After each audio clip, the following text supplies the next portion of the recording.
ألف لام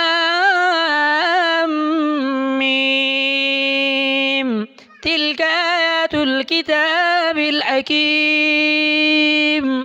هدى ورحمة للمحسنين الذين يقيمون الصلاة ويؤتون الزكاة وهم بالآخرة هم يوقنون أولئك على هدى من ربهم وأولئك هم المفلحون ومن الناس من يشتري لهو الحديث ليضل عن سبيل الله بغير علم ويتخذها هزوا أولئك لهم عذاب مهين وإذا تتلى عليه آياتنا ولى مستكبرا كأن لم يسمعها كأن في أذنيه وقرا فبشره بعذاب أليم إن الذين آمنوا وعملوا الصالحات لهم جنات النعيم خالدين فيها وعد الله حقا وهو العزيز الحكيم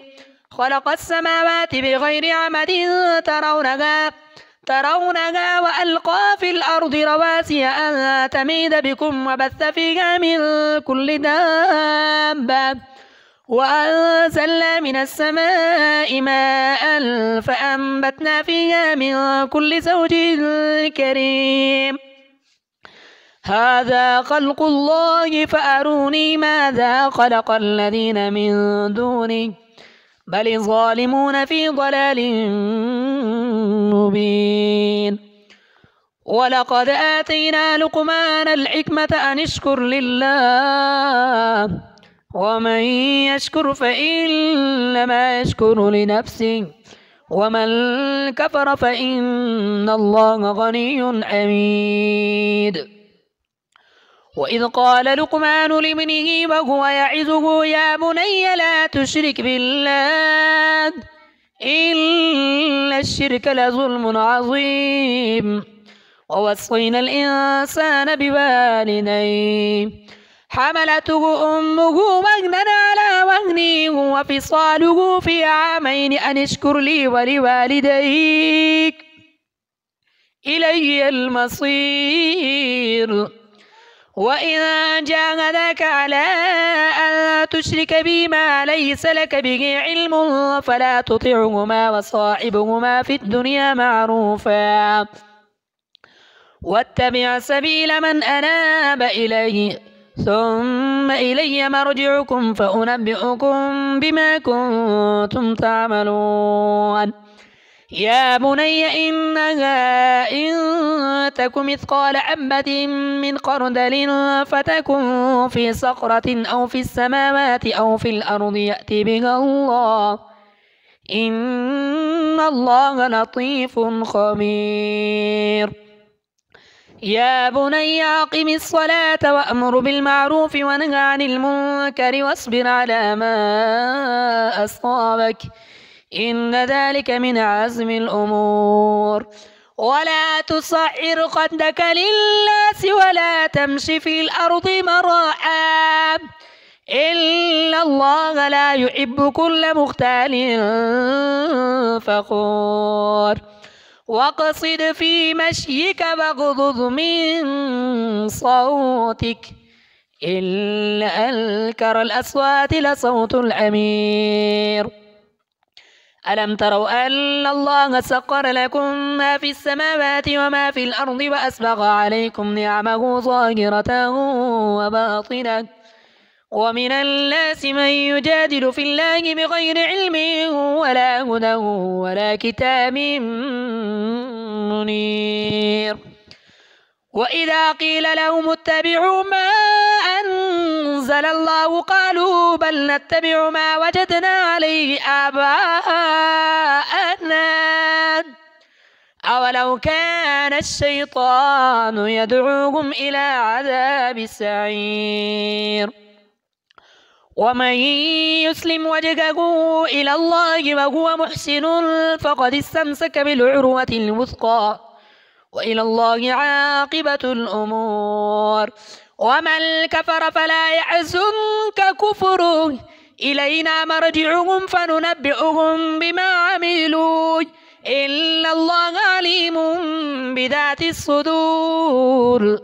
نمتعهم قليلا ثم نضطرهم إلى عذاب غليظ. ولئن سألتهم من خلق السماوات والأرض ليقولن الله، قل الحمد لله بل أكثرهم لا يعلمون. لله ما في السماوات والأرض، إن الله هو الغني الحميد. ولو أن ما في الأرض من شجرة أقلام والبحر يمده من بعده 7 أبحر ما نفدت كلمات الله، إن الله عزيز حكيم. ما خلقكم ولا بعثكم إلا كنفس واحدة، إن الله سميع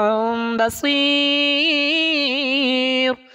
ألم تر أن الله يولج الليل في النهار ويولج النهار في الليل وسخر الشمس والقمر كل يجري إلى أجل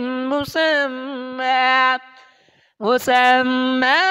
وأن الله بما تعملون خبير. ذلك بأن الله هو الحق وأن ما يدعون من دونه الباطل وأن الله هو العلي الكبير. ألم تر أن الفلك تجري في البحر بنعمة الله ليريكم من آياته، إن في ذلك لآيات لكل صبار شكور. وإذا غشيهم موج كالظلل دعوا الله مخلصين له الدين، فلما نجاهم إلى البر فمنهم مقتصد وما يجحد بآياتنا إلا كل ختار كفور. يا أيها الناس اتقوا ربكم واخشوا يوما لا يجزي والد عن ولده ولا مولود هو جاز عن والده شيئا، إن بعد الله حق فلا تغرنكم الحياة الدنيا ولا يغرنكم بالله الغرور. إن الله عنده علم الساعة وينزل الغيث ويعلم ما في الأرحام، وما تدري نفس ماذا تكسب غدا وما تدري نفس بأي أرض تموت، إن الله عليم خبير.